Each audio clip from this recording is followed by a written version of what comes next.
Alright, what's up there, ladies and gentlemen? I'm back after a long absence there.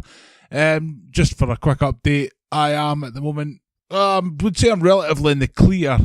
I've still got about another year worth of probing for cancer, but looks like the chemotherapy worked. But it's led me on to the subject of this video, which I've been thinking about, to be honest. It's the fat acceptance movement. And this is more about my own experience. Now, just to give you a bit of backstory, I am a single parent. I'm a single parent to 2 children, which I've had my youngest since 6 months old. So it got to a point where dark o'clock, evening time, whatever you would call it, the kids would go to bed, I couldn't do anything. So I started to comfort eat. Now, I went from an 18 stone walking wall of muscle, I suppose you would call me, to a 28 stone walking wall of lard. I'm not exactly happy about it, but it's what happened. Now, the reason why I feel like mentioning this is because, as I've already mentioned, been dealing with cancer. Now, my plan for dealing with cancer was that I was to have 3 months of chemotherapy and 2 weeks of radiotherapy to make sure to blast it all. That couldn't happen because of the fact that I have got myself so big. At my worst, I was 28 stone, might I add. But because I was so big, I wouldn't fit in the radiotherapy machine. So radiotherapy wasn't an option in my case. Now, because of this, I ended up having to spend extra time in chemotherapy, which, yeah, I think, to be honest, by the end of it, I was about ready to break. I was definitely bending.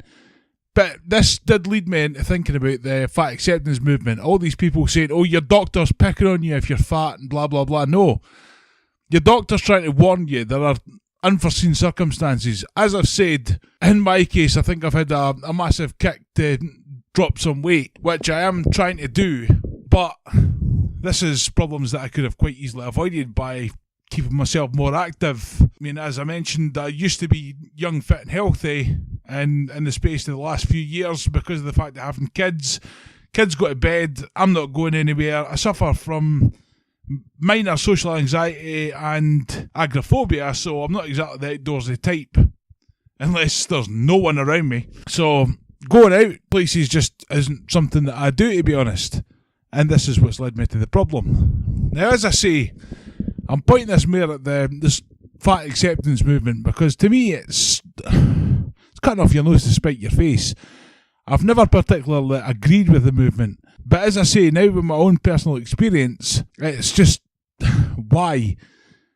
Now, I've heard arguments made that doctors are picking on people because they go in for checkups and they say you could probably do with losing some weight. Yeah, I can honestly say I was avoiding going to see a doctor, if I'm honest, because I knew that he would turn around and say to me, you need to lose some weight.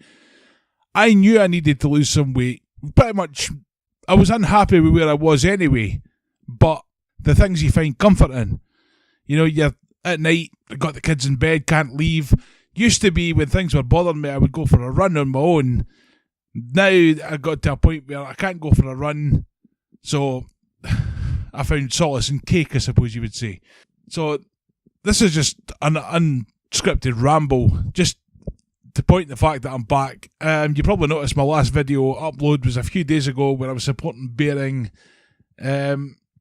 I still believe that was a travesty. I'm hoping that he gets his Twitter account back. But thank you all guys for listening to this unstructured ramble, and hopefully I'll talk to you again fairly soon.